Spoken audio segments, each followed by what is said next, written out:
Hey guys. All right. So today we are going to talk about organization in your business and having a plan and the importance of sharing it, which I think that pretty much is self-explanatory. But I think so many times we think that the way that we lead our team is by becoming a stronger leader and like doing more in our business and recruiting more and having these systems. And those things are all great. But let's not forget the power of you leading by simply what you're doing. Your organization, your plan, how you're seeing success in the week, in the day. It doesn't need to be big picture. It just needs to be what you're doing right now that's working and what they can do right now today. And it helps to move you and them all at the same time. So we're going to talk a little bit about one, keeping it simple. So what you want to do is make sure that all of your coaches start with something. It doesn't matter. I remember in the beginning, I would have everyone start with a business activity tracker. And then at one point in my business, I was like, well, that didn't work for me. So I want to use a different thing. So I would give my new coaches the option of you can track this way, or this way, just track. New coaches and people in your downline need you to tell them exactly what to do and how to do it. They can change later, but they need to be in the habit of doing something. So you want to develop the way that you are going to be doing this and the way that it's going to work for you. So it's either going to be the notebook method, right? Where you have a notebook and it's maybe a full size, or I would, whatever size, it doesn't really matter. But you would take this and then there's 2 columns and you go ahead and you write down everybody that you invite for the day. You date it, and then you can easily flip back and maybe follow up every 2 days with the 2 days before or whatever it is.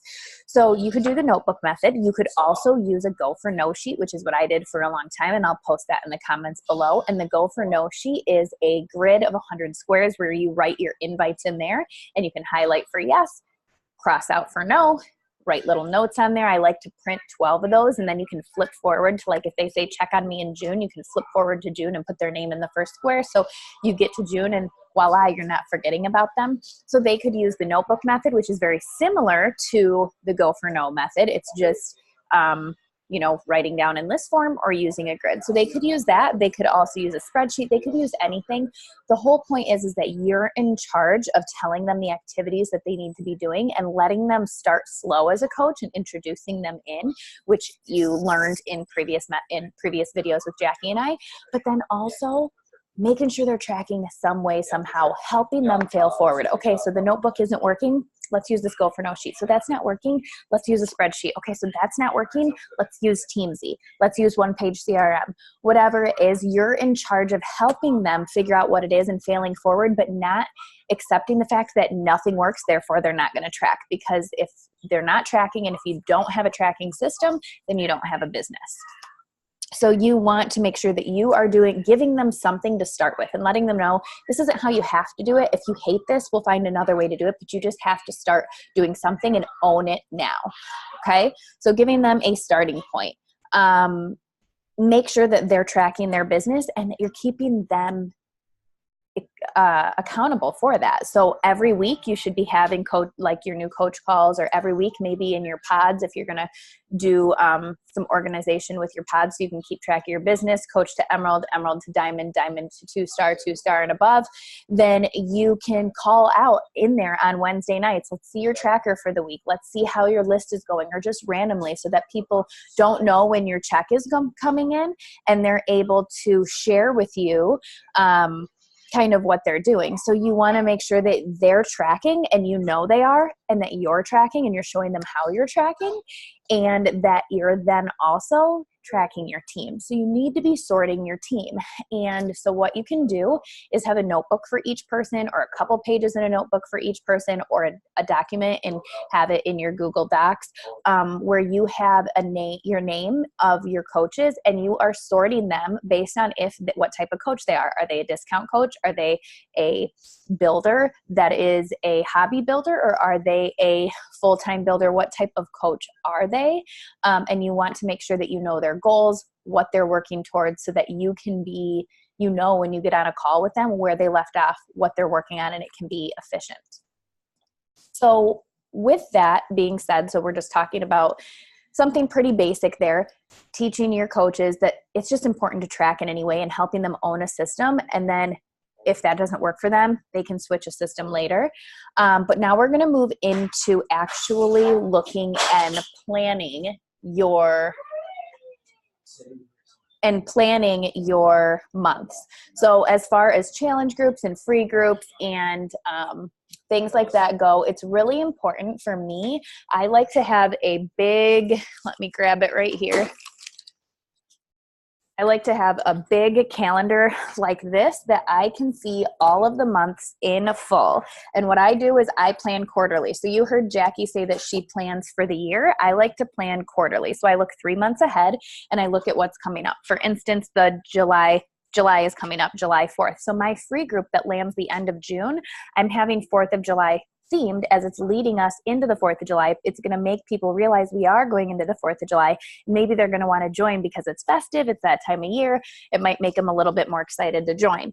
So I like to look 3 months in advance and see what's going on and reverse engineer from there. So let's say that I am making July's calendar. Okay. If I'm going to make July's calendar, I'm actually going to be looking at August, and I'm going to look, and I run my groups the second Monday of every month. So the second Monday of every month, I like to make sure all my months are the same. So the first Monday of every month is going to be when I start my like a kickoff call for the new coach group, or something that's new coach focused for the people that are joining and just really kind of basic, right? And that is the call that's that day, and that's the group that we're focusing on that first Monday of the month. The second Monday of the month is when I run my full challenge group all the time. Even if the other one overlaps it, that's the start date of prep week. It's 1 week of all in, 3 weeks of boot camp accountability, unless it's a launch. A launch will be specific on that launch, right? And it will go for however long that program is. So the second Monday of every month, there's a live power hour call. The calls are consistent there, and then the third and fourth Monday night calls are more training, guest speakers, whatever. But I have those planned. They're always there. They always start at the same time. So the second Monday of every month is when every one of my challenge groups starts. And so what I like to do is count 12 days back from the start date of here, and that's going to be when my open enrollment is. So if I go back, then there's 1, 2, 3, 4, 5, 6, 7, 8.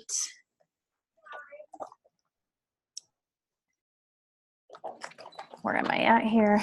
9, 10, 11, 12. So that would mean that on Sunday, the 28th, I could start open enrollment. So I like to, if I'm having my group start here, and I'm having my, my group start there, my third week, I have a sneak peek somewhere in there, because I like that people that have been in my challenge group and are excited, now we're talking about the business opportunity or possibly the discount, and they're able to go into a sneak peek this following week. But then also I have a free group that starts that fourth Monday, where open enrollment is around. So people that are in the free group love the free group. They're excited. They can open enroll for my next group. But also people that don't want to join up here, they always have a free group they can fall into, and then open enrollment into the last group here. So open enrollment would be 12 days before, roughly 12 days before it starts each month. And then I can see what kind of holidays, what kind of things are coming up, and kind of plan my groups around that. And if there's a launch, I can plan around that as well. So that is kind of how I plan my month. And then what I like to do, and what I think is the most important, so you can plan for the year, you can plan for the quarter, you can plan for the month. But what really makes a difference in your business and in the fact if you are successful and moving forward or not, and feeling clear on what you're doing and not scrambled, is reverse engineering your weeks. Knowing what you're doing each week and telling your team what you're doing each week. So for instance, if I go into my June calendar, I always write it all out and then I send it to my assistant. So if I go into my June calendar, and right now is the 8th, then today I'm going to be doing a challenger or a coach shout out, because what I'm looking at is what's coming up. My boot camp is starting on Monday, so I know I'm going to be closing up and inviting and closing everybody to get in there. We have a 3-day group that starts. And my next thing that I'm going to be moving people into is my sneak peek on the 20th. So I know that today, if I'm reverse engineering from where I'm at what I do is I look forward to the next thing and I reverse engineer what needs to happen each day to get there. And then once this starts, I look and I see where my next thing is, and I'm reverse engineering. Okay, if that's the sneak peek, the final call is the 19th. So I need to make sure that I have some really good posts coming out in these few days to be able to invite from and sharing about the coaching opportunity. And this is how I'm going to do it. And then you simply tell your team the exact same thing. And that's the strongest part of being a leader, is the things that you think are so silly. It's just what you're doing. That's all people need to know. It's nothing crazy. It's not a book. It's not a training. It's not, a course that they have to take. Those things are all great, and we do need to grow ourselves in that way. But the biggest thing for you to know is looking ahead and reverse engineering for that week, so you are clear on that week, so that every day you know what the most important things to do are. Because if everything's important, nothing's important. If all the things on your to-do list are important, none of it's really important, because you're giving it all the same stature, you're giving it all the same priority. And in life, that's just not true. All of this stuff on this brain dump list right here does not hold the same importance. And if I think that it does, then I'm failing myself, because I'm not going to get done what really, really needs to be done. So what I like to do is brain dump at the beginning of each day, everything that I need to do, and then really figure out what are the most important things that I need to do today. There's typically about 2 to 3, maybe 4, and those are my main to-do things. I need to make sure I'm staying in phase 1, though. I'm doing my work first, then I come to these checklists, right? I'm doing my power hour, my action hour first, because you have to stay in phase 1 and move your business forward. And then after that comes the 2 to 3 things off of this brain dump that are super important for me to get done. And the rest of this goes till tomorrow. So I have a brain dump sheet. I use it for the entire week. And then I get another sheet and I brain dump on that, and I use it for the entire week. So let's say that I'm looking forward, it's sneak peek starts, and I'm going to look at this free group. So the free group is starting on the 24th. I know that for a free group it's a prep weekend, so I need to get people in there by Friday. So my final call is going to be Thursday, and I can reverse engineer from there. And I know exactly what I'm doing. I know what I'm saying to people myself. I know how I'm inviting to it. I know how I'm posting, and I'm simply just telling my coaches what I'm doing and telling them to do it too and helping them do it too. And then that's how they find success as well as you. So, with this brain dump, every Sunday I prepare for my entire week. I know what's coming up, what I kind of need to focus on each and every day, when my phone calls with people are, when I'm working the business, when my phone is down and I'm not working the business, when I'm doing certain things. And it's hard to stay focused and stay on track sometimes, but it's really important to try your best to be super intentional with your time, because that's when you're present in your business, present with your family, present where you need to be present. So I will brain dump on a Sunday. I get everything organized, and I even in my phone and on here will say what things I need to do what day. I wake up Monday morning, I do what I need to do in the morning, and then I brain dump, right? And then I pick out what's the most important things to do right then to move my business forward that day. And I just try to stay on track as much as possible, and I honor my times that I'm not working, you guys. That's an important piece too.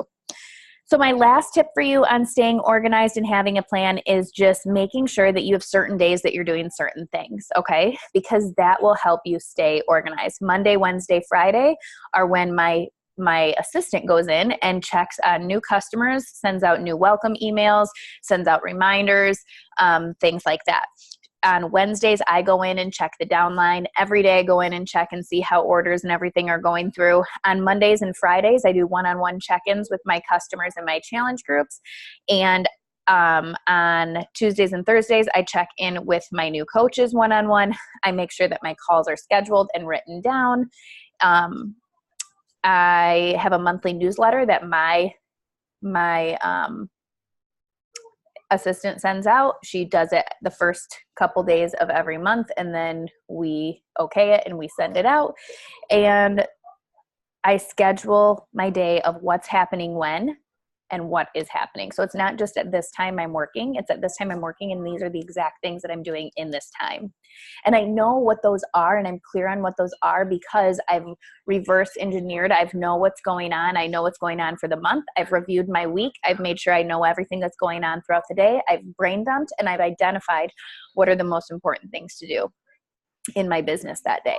And then I also have a Sundays, I make sure that the mail goes out for the week for any challengers, any new coaches, anybody like that. So that is pretty much all I have on organization and kind of everything. I use I've used so many different things. I've used Teamsy, I've used One Page CRM. Right now I'm using a mixture of One Page CRM and a notebook method. And I have this big planner that I always use. I also use it in my phone. I like everything that's in my phone is in this planner, and I double check and triple check because I like to make sure that I don't have any surprises and I can stay on track. So I hope that this helps. If you guys have any questions, just let me know, and thanks for listening. Bye-bye.